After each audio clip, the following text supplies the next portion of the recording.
There is a beast that lurks just beneath the surface of the meta, picking off unprepared Aurelias and wayward Nidalees.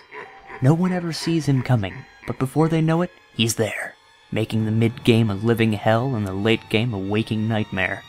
Assassins and damage fighters alike wake up in a cold sweat, not knowing what it is that fills them with such fear. But I know.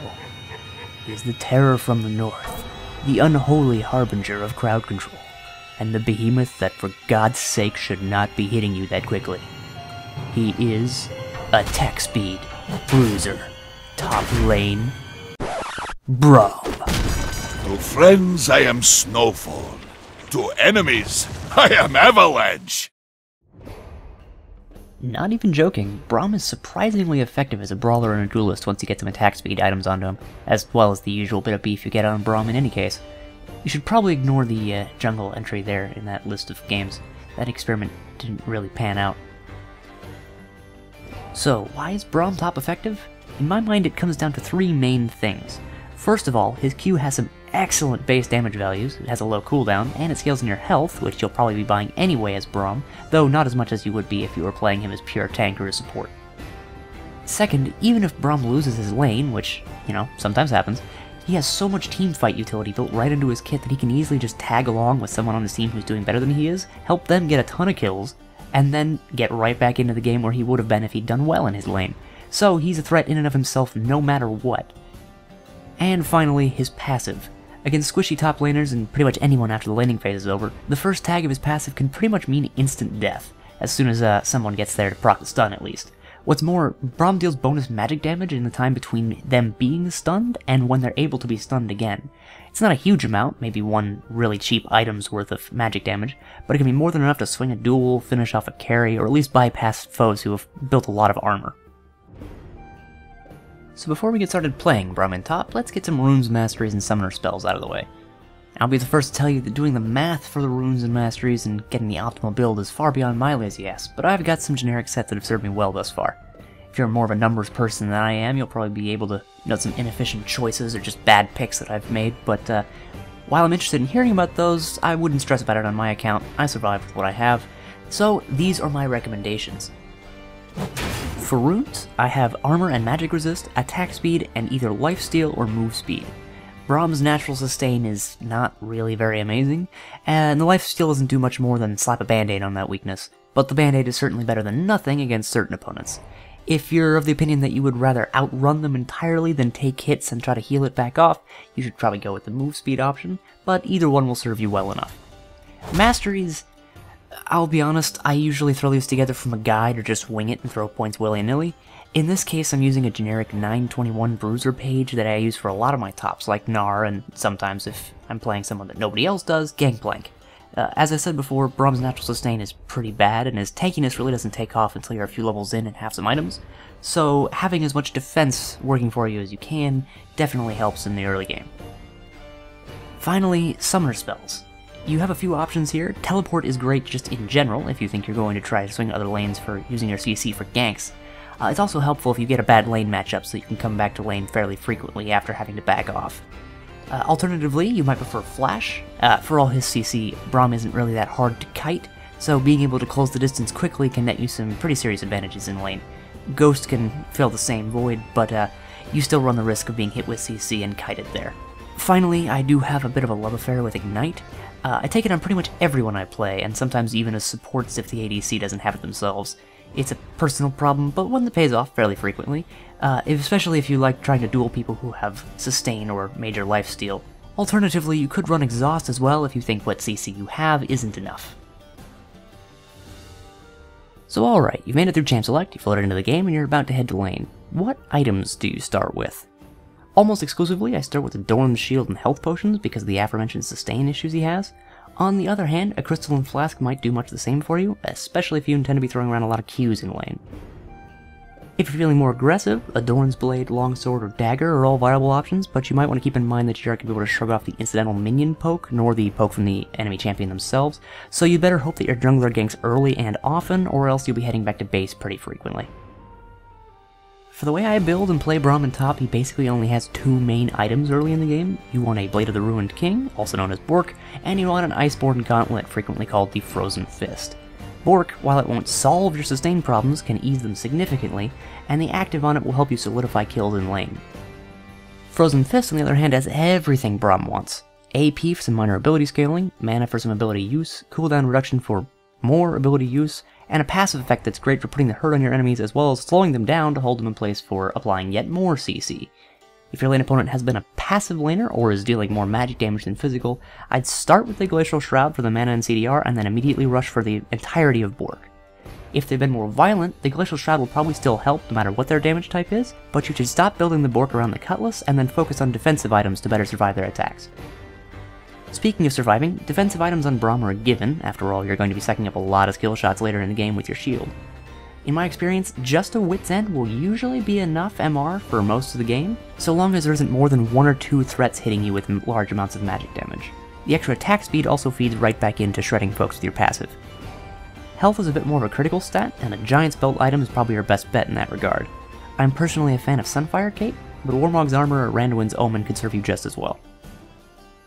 Now, as you might have noticed from the match history I scrolled through at the beginning of the video, I've never actually had a Braum top game that lasted long enough for me to get a full 5 items, not counting boots, which I'll get to later. If yours happens to get to that point, whichever one of the 3 health items you didn't get previously is probably a good pick, or you might prefer a Banshee's Veil, Frozen Heart, or Guardian Angel if you want to be even more annoying and hard to put down.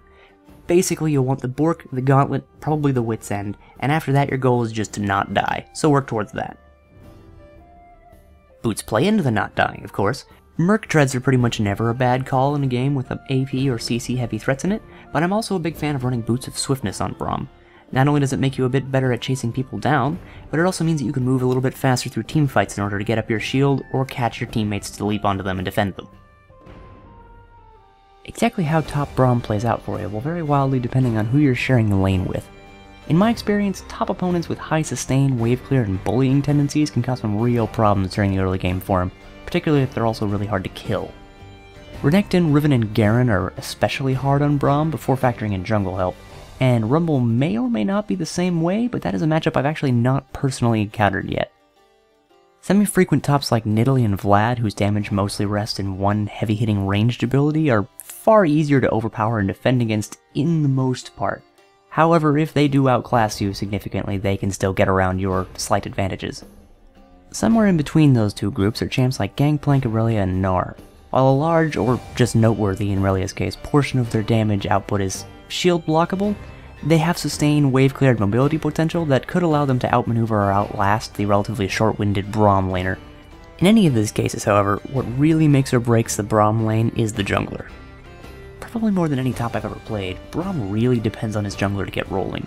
It's true that he can survive his lane easily enough on his own, and in some cases he can't even win it, but those defensive items aren't cheap, so it'll be important to start that ball rolling as early as possible, and some junglers are just better equipped at helping him than others.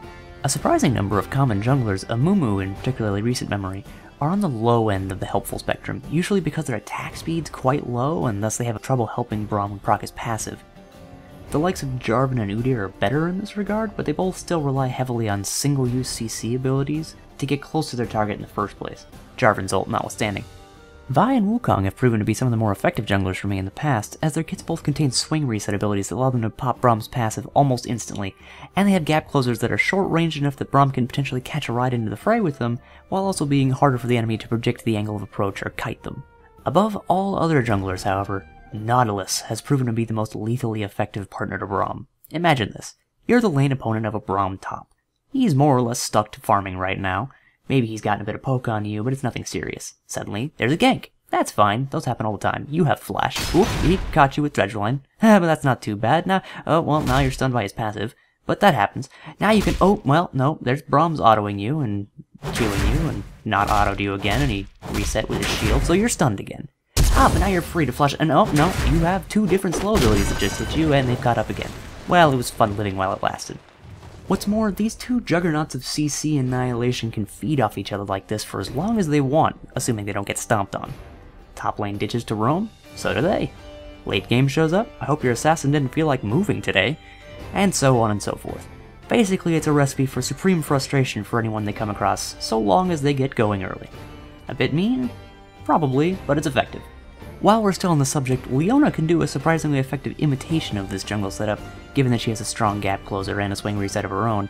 However, the poor Solari tends to fare a bit poorly in the jungle as a whole, so it's a much larger gamble than the jungle-ready Diver Man. So that's pretty much all I have to say as far as building and pairing up Braum. But before I go, let me give you a few important reminders about his abilities and how they can best be used in a top setting.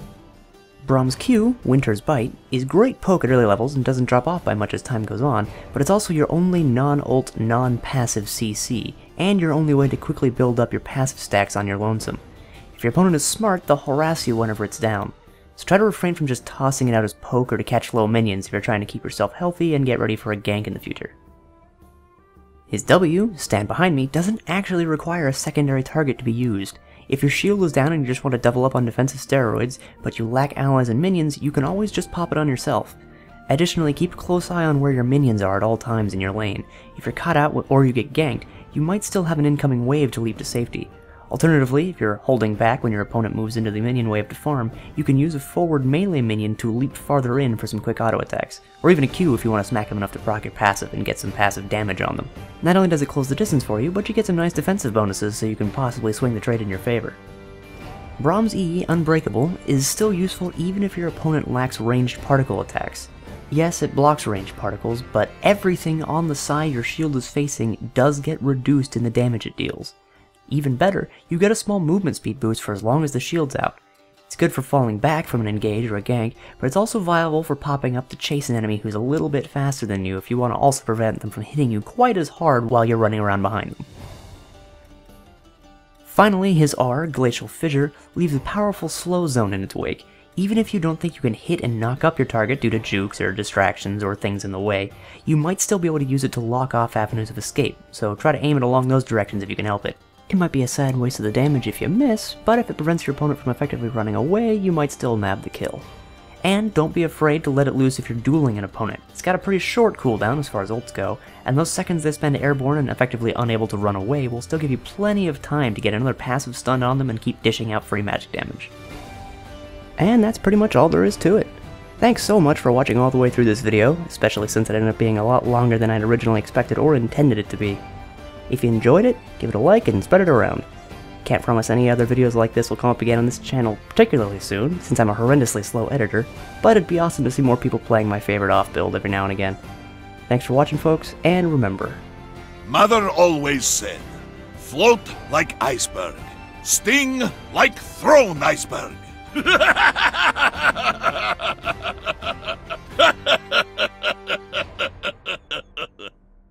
Let's get going.